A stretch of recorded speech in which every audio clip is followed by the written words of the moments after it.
We are joined in the studio with Steve Sherlock from the Faversham Christmas Lights. Good evening, Steve.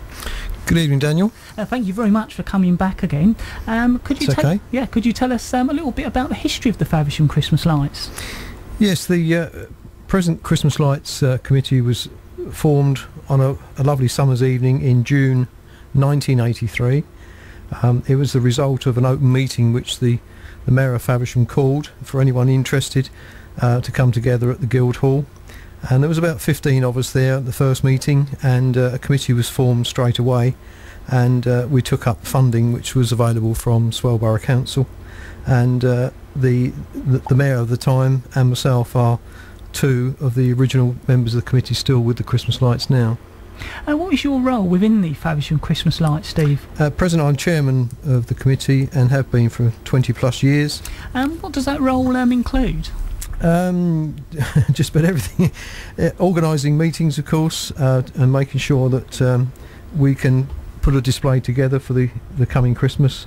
Organising fundraising, health and safety issues, of course, with actually putting them up.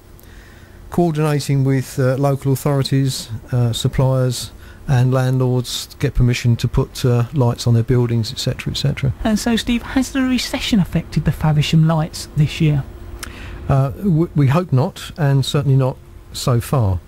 We're obviously lucky to ride through the recession of 1989-90, so we are hopeful that we can do the same again with this one. But of course we are dependent on public support, and we would welcome any support we can from the public and their generous donations. Okay, we often hear about energy saving. Are the Christmas lights energy saving? Yes, we are more and more conscious of energy saving, and we are this year investing in some new bulbs which are coloured bulbs, and they are very much energy saving bulbs, but the trouble is they are expensive. Right. We do have lots of our features which are contain rope light and very low wattage equipment. So the bulbs which go through the main streets will eventually be low wattage bulbs and cut down on our electrical consumption, and also obviously money spent on electrics. The bulbs are long lasting, and if they do what they say they do on the box, they should last us about 100 years. Right, a long time then. Yeah, very encouraging. So Steve, what can you expect to see this year?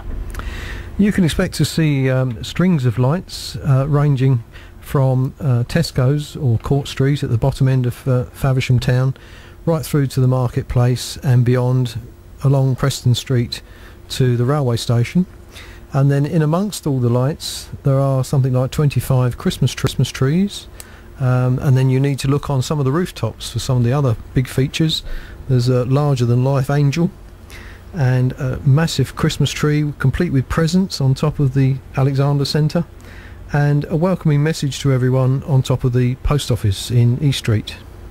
When is the lights being switched on, and who's going to be switching them on this year, Steve? They're switched on at 5 o'clock on the 28th of November 2009, so please make a note in your diaries.